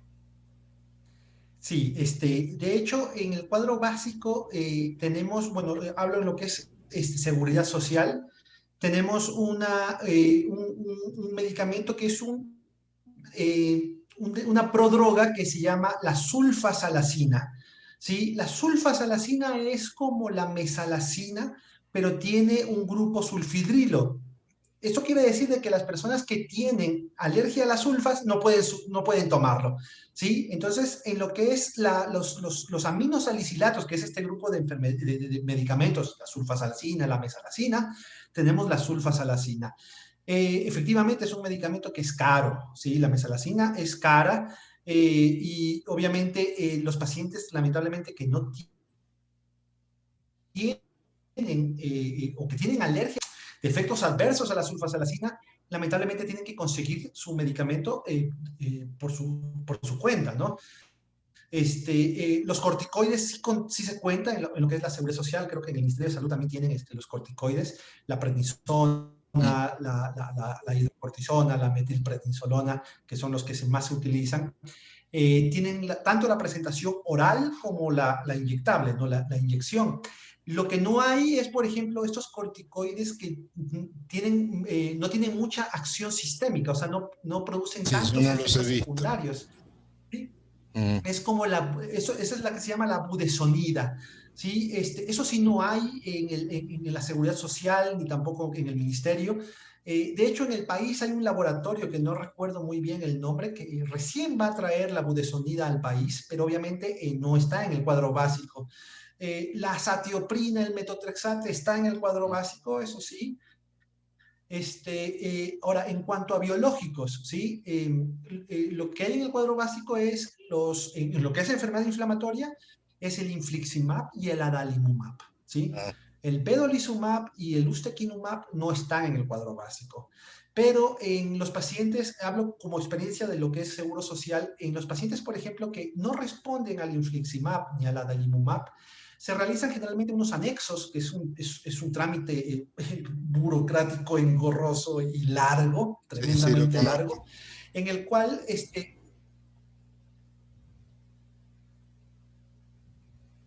sí, se hacía una tesis prácticamente para que el Estado, ¿sí? En este caso la Seguridad Social, compre la medicación exclusivamente para un paciente, ¿sí? Pero hacer estos trámites por cada paciente verdaderamente constituye un reto y es demasiado tiempo o sea, consume bastante tiempo, recursos y a veces los trámites quedan estancados, ¿no? La verdad que no sé a qué nivel quedan Entiendo que hay dos pero tipos de anexos. Hay el anexo 1 para pacientes únicos, pero se puede usar el anexo 4 cuando hay un grupo de pacientes que requieren el mismo tipo de medicamento.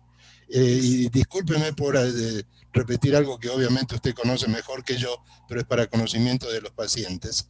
Y esto es importante porque en la medida en que los pacientes estén agrupados, como fundación podemos hacer presión para que el IES, en su caso, o el mismo Ministerio de Seguridad Social para los pacientes que no tienen cobertura del IES, logren que en los hospitales donde son atendidos se utilice el anexo 4 para grupos de pacientes. Y es más fácil conseguir comprar para muchos que conseguir comprar para uno solo. Porque además, si tuviéramos 10 pacientes que requieren determinados medicamentos que no están en cuadro, y tenemos que hacer 10 trámites del acceso del anexo 1, los 10 se van a demorar meses en procesarse y a veces para no conseguir un resultado.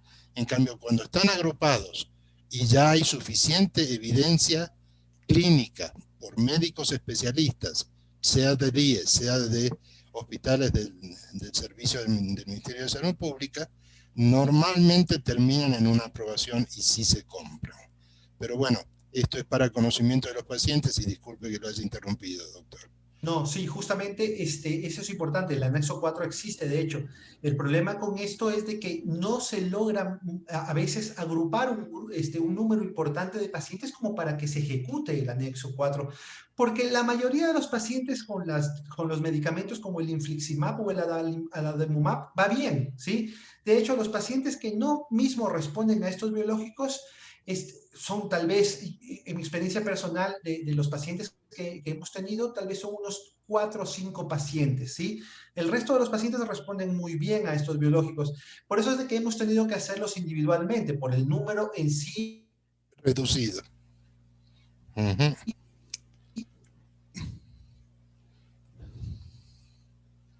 ¿Sí? Eso es lo que lo vuelve un poco dificultoso. Bueno. ¿Sí? Ahora, el infliximab, de hecho, o el infliximab o el adalimumab, con respecto a si es que tenemos libertad para utilizarlo, ¿sí? Sí hay libertad para utilizarlo, pero obviamente con un criterio adecuado. O sea, no voy a tratar una colitis leve con un biológico. ¿Sí? Es como tratar de matar una mosca con una bazuca, ¿no? Es mucha droga con muchos efectos adversos para algo que si bien está la enfermedad, pero es leve y puede ser controlada con la mesalazina o con la satioprina, por ejemplo.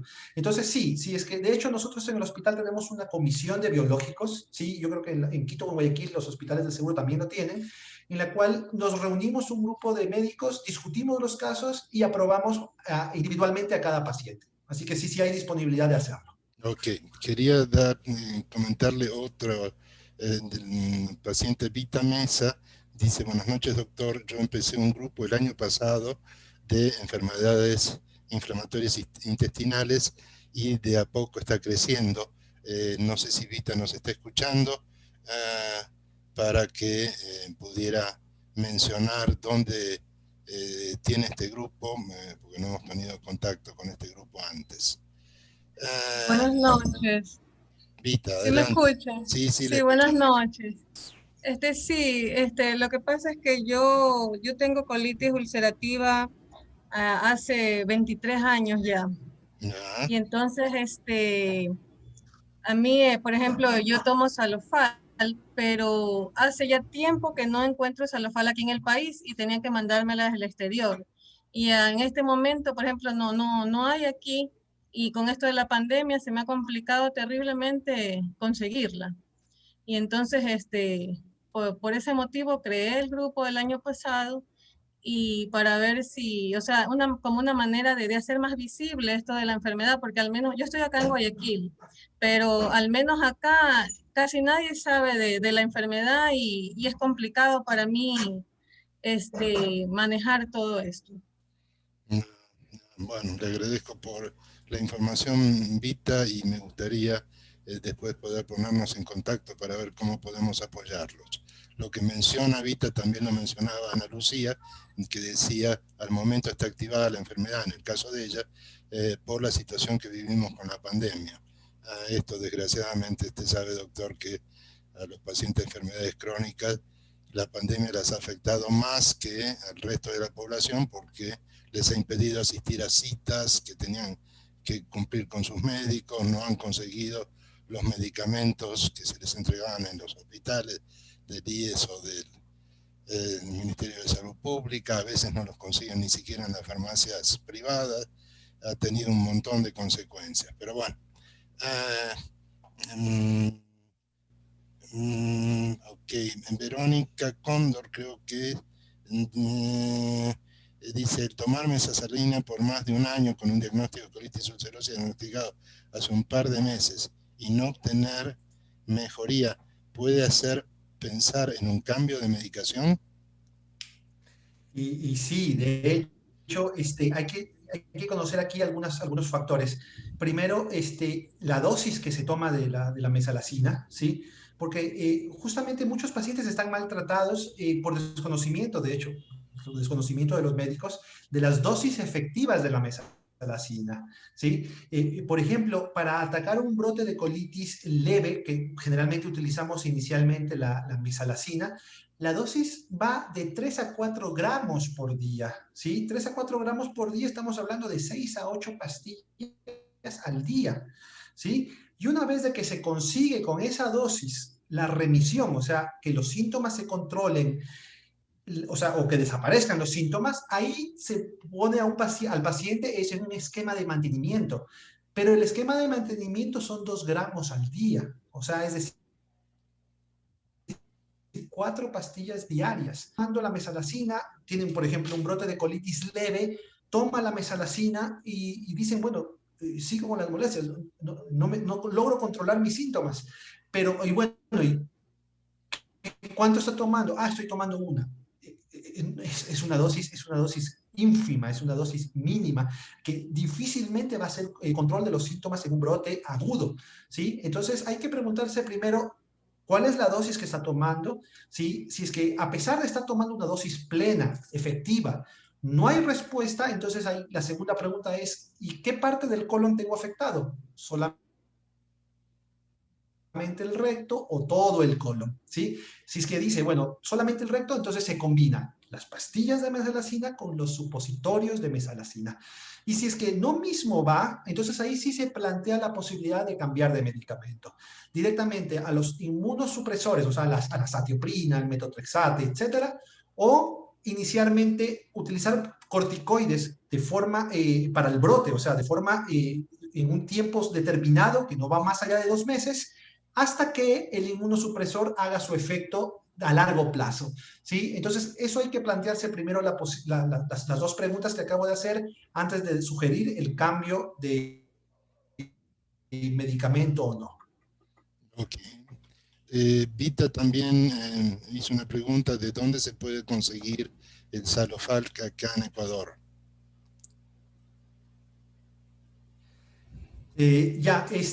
Había un problema con el laboratorio que no estaban trayendo la medicación, pero hace un mes más o menos tuve la visita del representante del laboratorio y me supo comunicar de que ya estaba en las farmacias privadas. En las farmacias del país. Okay. En caso de que no lo consiga como Salofalc, puede conseguir otras formas, otras marcas u otros componentes que tienen mesalazina, ¿no? Sí, obviamente no voy a dar nombres comerciales porque esto está fuera del objetivo de la charla, pero hay otras marcas comerciales que también tienen mesalazina en las mismas concentraciones, ¿sí? Y lo que sí voy a decir es de que hay una presentación de la mesalazina en supositorios. Hay una sola presentación en el país de supositorios de mesalazina, que es la Pentasa. Ahí sí tengo que decirlo porque no hay más ofertas con respecto a eso. Entonces, hay 3 o 4 marcas de mesalazina en tabletas y una sola marca de mesalazina en supositorios. Pero no hay mesalazina en enemas. Entonces, eso justamente es uno de los objetivos de aquí en adelante, que se forme el grupo de pacientes con enfermedad inflamatoria para exigir a las autoridades de que importen aporten los enemas de la mesalazina, ¿sí? Para que puedan ser utilizados en ellos mismos. Ok. Doctor, Perdón, disculpe que le sí, interrumpa. dígame. Sí, es que, o sea, en cuanto a lo que usted dice de las otras marcas, yo ya he probado las otras, pero la única que me hace efecto es como Salofal. Entonces, ese también es como una traba en mi caso.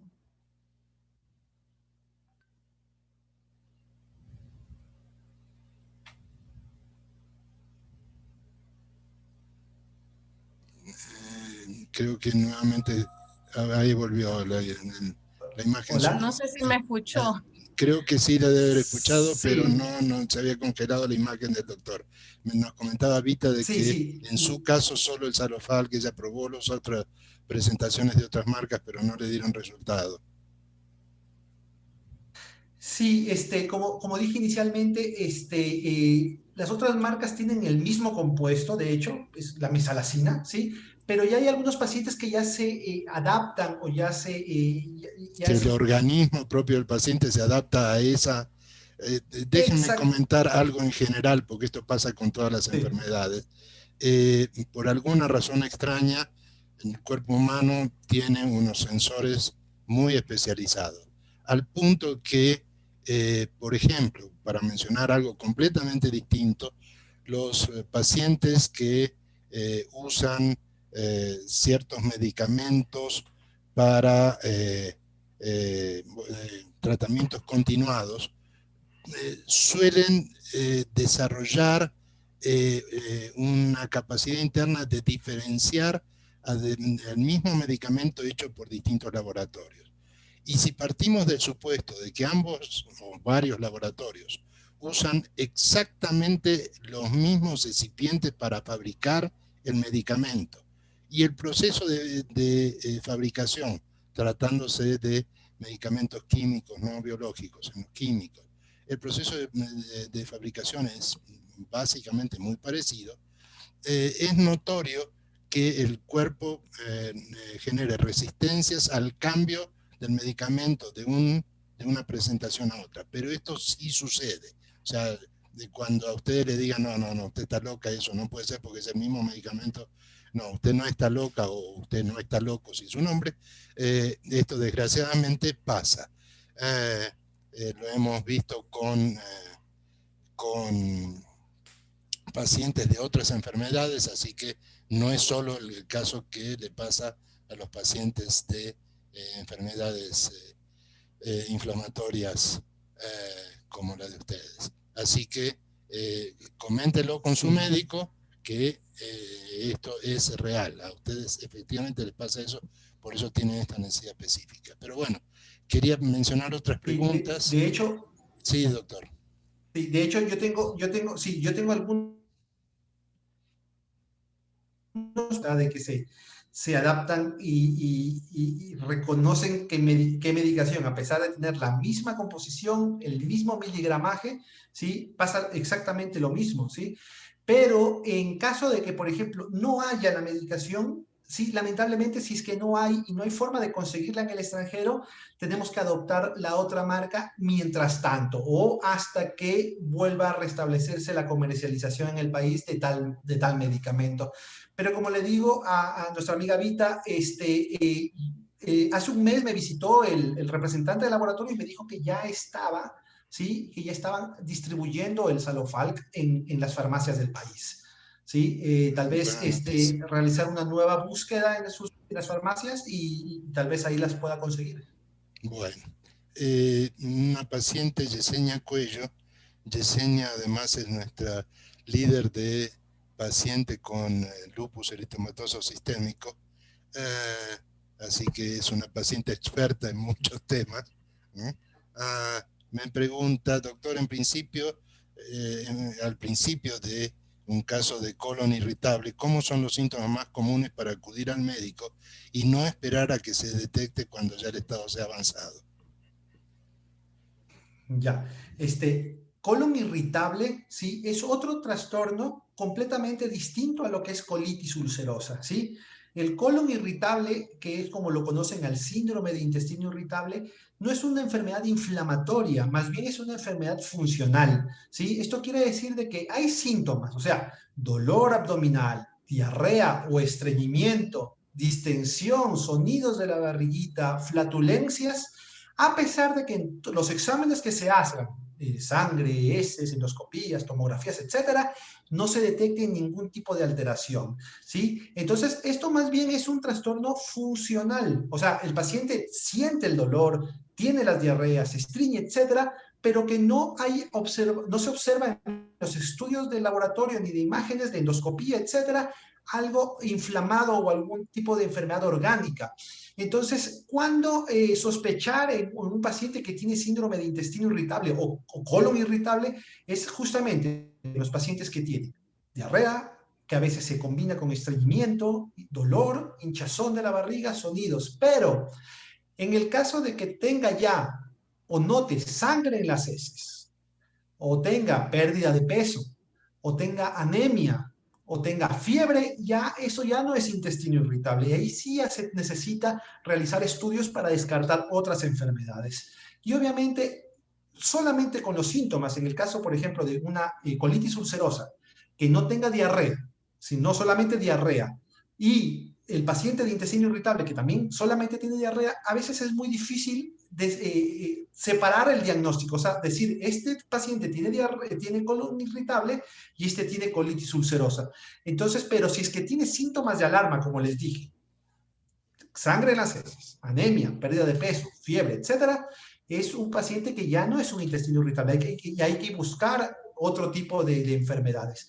Y también los pacientes de más de 45, 50 años que debuten con estos síntomas, hay que hacer una colonoscopía, porque el fantasma del cáncer de colon está ahí, ¿sí? Entonces ya depende ya de la edad del paciente, de si tiene síntomas de alarma o no, pero en todo caso, si es que es un paciente de más de 45, 50 años con esos síntomas, a pesar de que no haya diarrea, que no haya sangrado en las heces, pérdida de peso, anemia, tiene que hacerse ya un estudio de colon para descartar otras cosas. Ok. Le quiero dar la palabra a Juan Diego Bernal, que también nos pidió que quería hacerle una pregunta, doctor.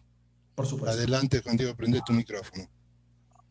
Gracias, Gabriel. Buenas noches. Doctor, ¿cómo está? Buenas noches. Bueno, felicitarle por esta conferencia, esta charla. Es bueno aprender un poco más, ¿no? Yo estoy dentro de este grupo. No sé si recuerda, doctor, yo soy un paciente suyo. Sí, claro que sí. Sí, hace unos meses, justamente antes de la pandemia. Bueno, es un poquito desviado del tema que estamos conversando, pero me gustaría consultarle algo. Claro. La doctora reumatóloga me diagnosticó lupus, pero con exámenes, con clínica de autoinmunes, me dijo que era un SAP y que lo recomendable en mi caso sería tomar la cloroquina. Pero como usted sabe, doctor, yo tuve una trombosis en la vena porta del hígado, tengo una parte del hígado fibrosado, entonces no sé qué tan recomendable es tomar cloroquina, ya que yo ya estoy tomando los anticoagulantes, bueno, que ese es el tema pues, de la trombosis. Y eso era, doctor, y agradecerle por su respuesta. Claro que sí, Juan Diego. Bueno, todos los medicamentos que le han recomendado el médico reumatólogo, que me imagino que es el que le hizo el diagnóstico de lupus y el síndrome de anticuerpos antifosfolipídicos, el tratamiento es doble, de hecho. Los anticoagulantes es justamente por el síndrome de antifosfolipídico y la cloroquina es específicamente para el tratamiento de lo que es el lupus per se. Ahora, si es que la cloroquina va a producir daño hepático, esa es la pregunta, me imagino que me quiso hacer Juan Diego. Sí, o sea, todo medicamento es potencialmente, puede potencialmente producir toxicidad hepática, ¿sí? Todo medicamento, ¿sí? Lo importante acá es de que si es que en el tratamiento, ¿no? Entonces, generalmente cuando uno empieza a tomar una medicación y ya tiene un problema de hígado asociado o inicial, los controles de las enzimas hepáticas por medio de un examen de sangre tiene que ser hecho de forma periódica. Inicialmente al mes, si es que va todo muy bien, se lo puede espaciar a 2 meses o a 3 meses o semestralmente para ver si es que ha existido un aumento de las pruebas de función hepática, ¿sí? Ahora, como cloroquina como tal, si es que va a empeorar el asunto de la trombosis de la vena porta, que eso es una de las complicaciones del síndrome antifosfolipídico, no lo va a empeorar. Más bien la cloroquina, en el caso suyo, por el diagnóstico de lupus, es el tratamiento de elección, pero siempre y cuando se realicen los controles frecuentes de las pruebas de función hepática. Y si es que en uno de los controles se evidencia de que las enzimas empiezan a elevarse más de 2, más de 3 veces el valor normal, habría que consultar obviamente o hacer una reunión con el médico reumatólogo para ver si es que se puede cambiar de medicamento. Ok, listo, gracias, doctor. Solo una cosa. Nada, hasta luego, Juan Diego. Escuchando de tu caso y el hecho de tu afectación de 2 enfermedades importantes, es bueno que, aunque te estés ahora más enfocado al tratamiento del lupus, no dejes de tener visitas planificadas, por lo menos un par de veces al año, con la persona que te esté viendo por tus temas intestinales, ¿no? ¿Ok?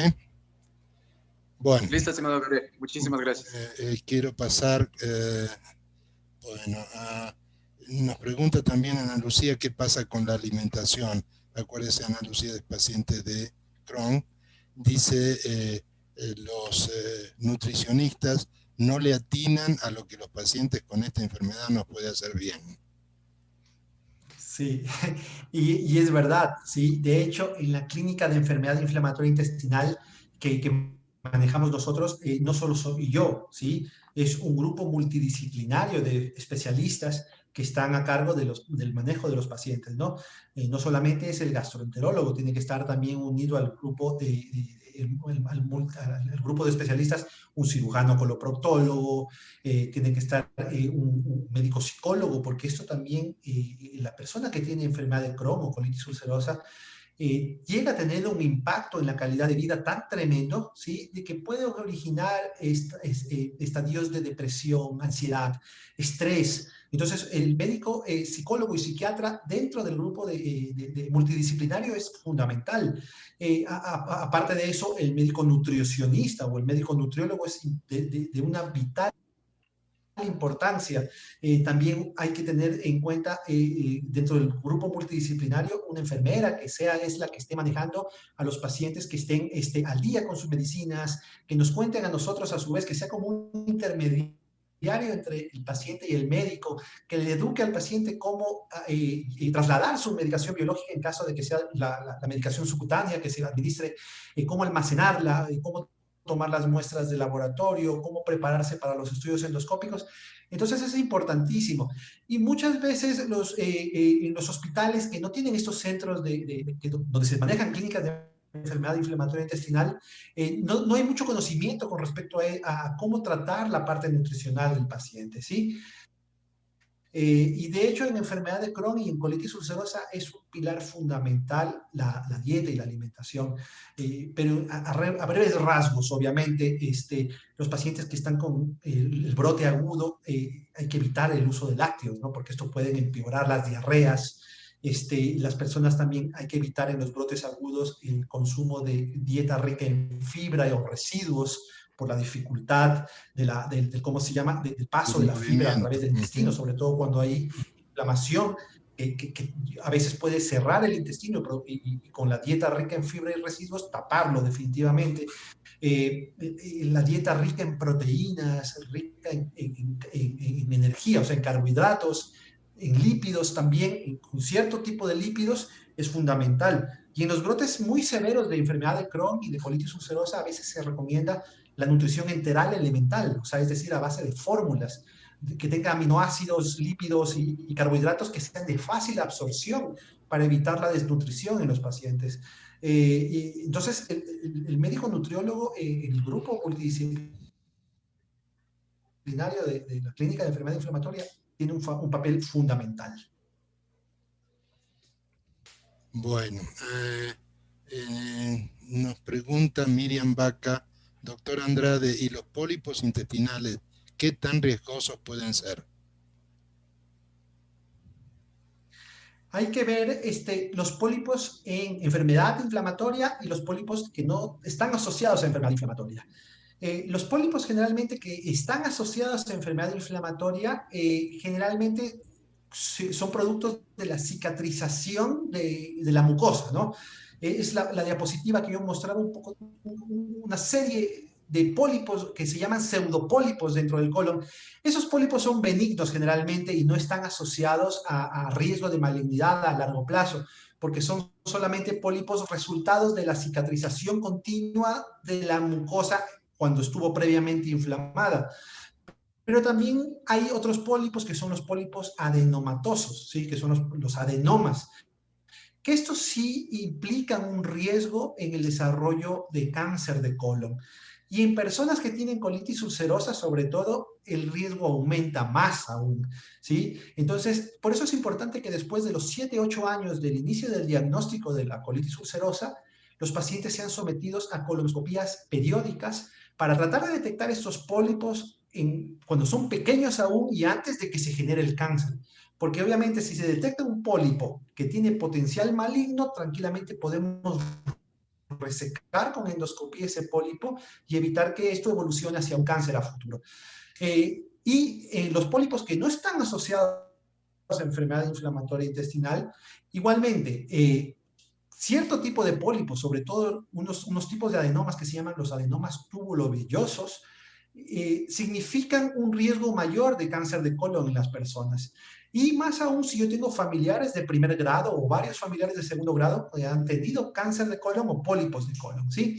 Ahora, ¿cuál es la edad inicial en la que uno tiene que someterse a un programa de cribaje o un tamizaje de pólipos en el colon?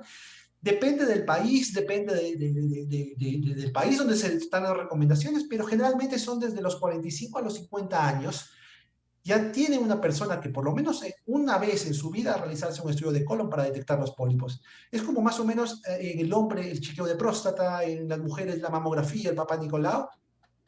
En hombres y mujeres a partir de los 50 años tendremos que hacernos una colonoscopía por lo menos y esta poder repetirla a los 8 o 10, detectar pólipos y sacarlos a tiempo antes de que esto se malignice. Okay. Consuelo Guevara comenta: buenas noches, excelente charla, doctor. Mi pregunta es si se puede tener ambas enfermedades al mismo tiempo, tanto Crohn como colitis ulcerosa. Sí, es una excelente pregunta. De hecho, hay pacientes que tienen inflamación del colon, ¿sí? Y nos hace dudar si es que es o una colitis ulcerosa o es una enfermedad de Crohn de colon, ¿sí? Acordémonos de que el Crohn puede afectar desde el esófago, estómago, intestino delgado o colon, ¿sí? Mientras que la colitis ulcerosa solamente afecta al colon. Pero hay veces o hay ocasiones en las que el colon está inflamado de una manera que nos confunde. No sabemos si es que es colitis ulcerosa o Crohn de colon. Esas son las llamadas colitis indeterminadas, ¿sí? En las cuales durante mucho tiempo resulta de que no sabemos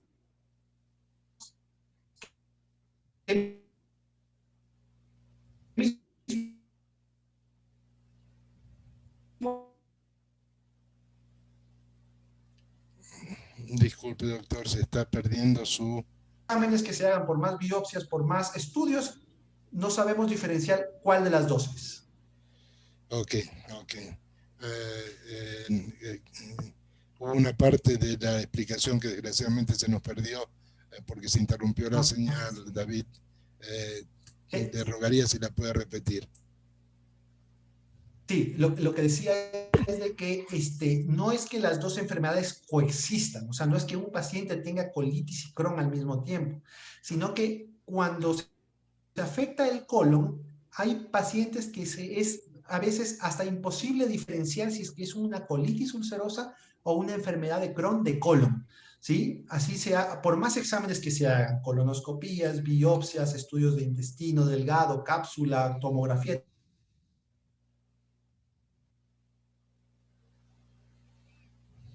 Si yo tengo Crohn, no voy a tener colitis ulcerosa y viceversa, ¿sí? Pero cuando afecta al colon es difícil a veces diferenciarla. Y cuando no se sabe si es que es colitis o Crohn de colon, se las llama colitis indeterminadas. Ok, creo que eso aclara la pregunta. Y bueno, finalmente Irania preguntaba, buenas noches doctor, ¿qué medicina recomienda en colon irritable? Gracias, a pesar de que no era exactamente el tema de hoy, pero ya que lo mencionamos. Sí, pero se deriva porque muchas personas obviamente confunden el término cuando uno dice, ay, tengo colitis, ¿sí? Muchas personas lo utilizan a los síntomas de intestino irritable como colitis, y más bien no es colitis, es un intestino irritable, ya la colitis es inflamación del colon. Pero bueno, hay muchas medicinas, ahí sí hay en exceso en el país para medicación para tratar lo que es intestino irritable. Y depende del tratamiento del síntoma que predomine. Yo tengo intestino irritable y en mí predomina el dolor abdominal, ¿sí? Entonces, en esos casos, después obviamente de excluir de que no se trata de otra cosa, entonces podemos empezar con antiespasmódicos intestinales, ¿no? La famosa buscapina, Cetal, etcétera. Bueno, ya este tipo de medicinas. Sí, hay otro tipo de medicamentos que también pueden relajar la musculatura del intestino y que también pueden ser utilizados, como la trimebutina, la mebeverina, lo que es el bromuro de otilonio. Bueno, hay muchas medicinas. Ahora, si es que, por ejemplo, en mi caso, predomina no el dolor, sino predomina la diarrea. Entonces, ahí utilizamos antidiarreicos, ¿no? Es conocido el famoso Imodium, que lamentablemente no viene más al país, ¿sí? Y digo lamentablemente porque es un medicamento que en una diarrea nos salva, ¿no? Nos salva la salida, nos salva la tarde. Entonces, ese es el tratamiento, ¿no? Si es que tengo diarrea, antidiarreicos. Si es que tengo estreñimiento, mejorar mi actividad física o tomar más líquidos o consumir alimentos ricos en fibra. Y por último, los laxantes, generalmente los laxantes que se utilizan en colon irritable, intestino irritable, es los laxantes osmóticos, como por ejemplo el polietilenglicol, ¿sí? Entonces eso, no hay un medicamento único para intestino irritable, el tratamiento es sintomatológico y dependiendo de cuál es el síntoma que predomine, diarrea, estreñimiento, hinchazón o dolor abdominal. Perfecto. Bueno, creo que estoy revisando, no encuentro más preguntas, sino puros agradecimientos para usted, doctor. Así que antes de despedirme, quiero mencionarles a las personas que nos acompañan que si quieren volver a ver la conferencia, esta semana va a estar publicada el video de la conferencia, tanto en la página web de la Fundación Pacientes Ecuador, cuanto en el sitio de YouTube de la Fundación, para que la puedan ver ahí las veces que quieran, porque francamente hay mucha información y muy valiosa que probablemente necesiten tener a la mano antes de su próxima consulta con su especialista. Por último, agradecerle. Sí, Gabriel, sí, dígame, David.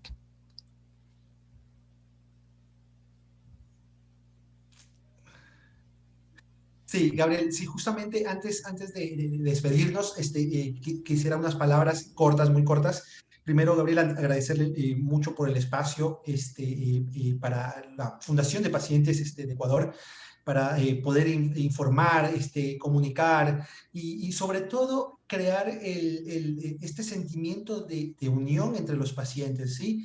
Porque obviamente yo ahora escucho de que hay focos de pacientes en distintas ciudades, ¿no? Hay un foco de pacientes o un grupo en Guayaquil, otro foco de pacientes en Quito, ¿sí? Lo ideal, lo importante sea de que todos los pacientes del país, ¿sí?, formen un grupo formal, ¿sí? Tal vez asociado a la Fundación de Pacientes Ecuador, ¿sí? Y obviamente tengan fuerza para exigir las medicinas, fuerza para exigir que se importen los medicamentos que tienen que ser utilizados por ellos, para que no les falte en sus respectivos hospitales o farmacias la medicación.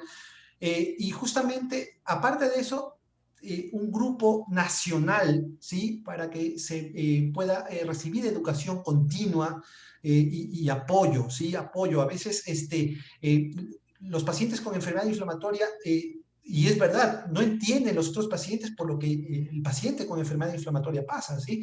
No sabe lo difícil que es salir a comer a un restaurante y estar pendiente de que el restaurante tenga baño, porque si no, no puedo estar ahí. Sí. ¿Sí? Entonces es importante que no sean focos en ciudades, sino que sea un grupo nacional que tenga fuerza política y representación, obviamente, para exigir sus derechos. Vamos a recoger su sugerencia y voy a abrir espacios. Bueno, Ana Lucía ya tiene un espacio por mérito propio en la fundación. Con Vita espero poder comunicarme pronto y también darle espacio a su grupo de pacientes en la fundación. La nuestra es una organización no gubernamental sin fines de lucro, así que no cobramos nada, lo hacemos todo para ayudar a los pacientes.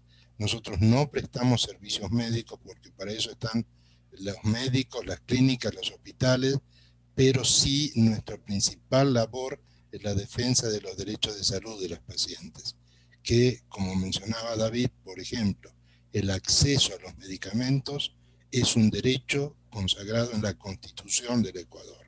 Así que todo lo que podemos hacer para que se les respeten sus derechos, cuenten con nosotros. Bueno, David, una vez más, tengo un montón de mensajitos agradeciendo su conferencia. Vamos a mantener el contacto con usted. Le quedo muy agradecido por su tiempo y su dedicación. Así que creo hablar en nombre de todos los pacientes que han estado hoy con usted, de expresarles nuestro agradecimiento. Mi gratitud es para ustedes. Damas y caballeros, espero que hayan disfrutado del conocimiento que nos compartió el doctor Andrade y nos vamos a mantener en contacto. Una buena noche para todos. Buenas noches y muchas gracias, doctor. Muchas gracias, Gabriel. Un placer. Hasta luego. Excelente conferencia. Muchas gracias a todos ustedes. Una buena noche, gracias a ustedes. Buenas Doctor, noches. buenas noches. Una última consulta. ¿Están ya atendiendo en gastroenterología? Seguro que sí, ya estamos atendiendo.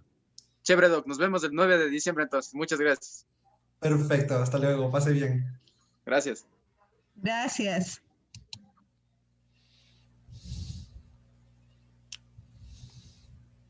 Muchas gracias. A usted, Vita.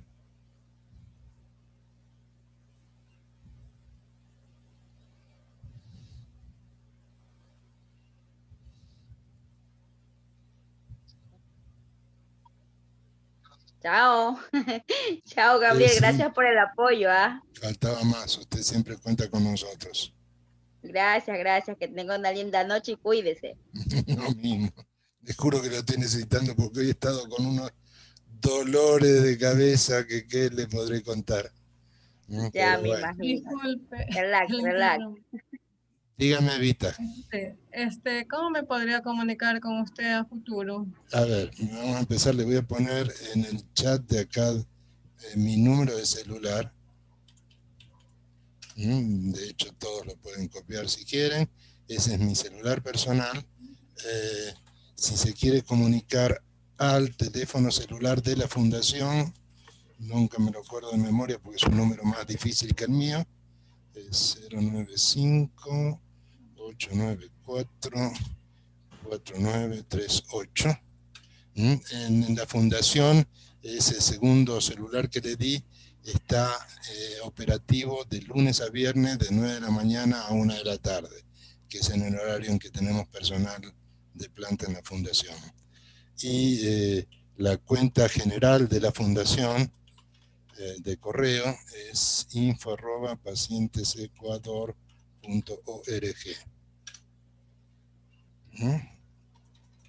Ya, muchas gracias. Igual yo, no sé si era usted que me había solicitado a mi página, igual yo ya la tengo agregada.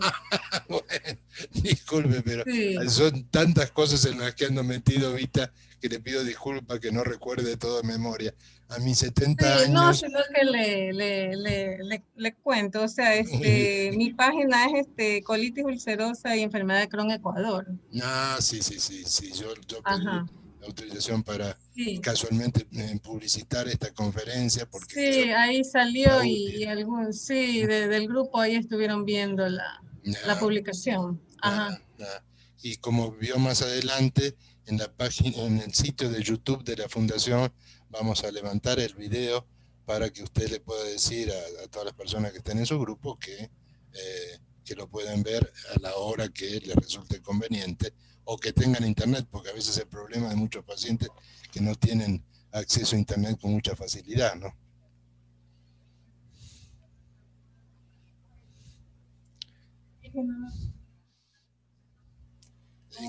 Te estoy escuchando muy bajito, Vita. ¿Mm? Ah, sí, déjame ver si hay algún problema aquí. Bueno, aparentemente. Bueno, pero por lo menos ahora relaciono un nombre con una cara. Encantado de conocerla. ¿Mm? Sí, entonces, igual, muchas gracias. Estaré comunicándome con usted. Bueno, bueno, creo que ya es hora de despedirme. Ha sido un par de horas muy productivas, y ya nos mantendremos en contacto en lo futuro. Que tengan una buena noche y cuídense todos.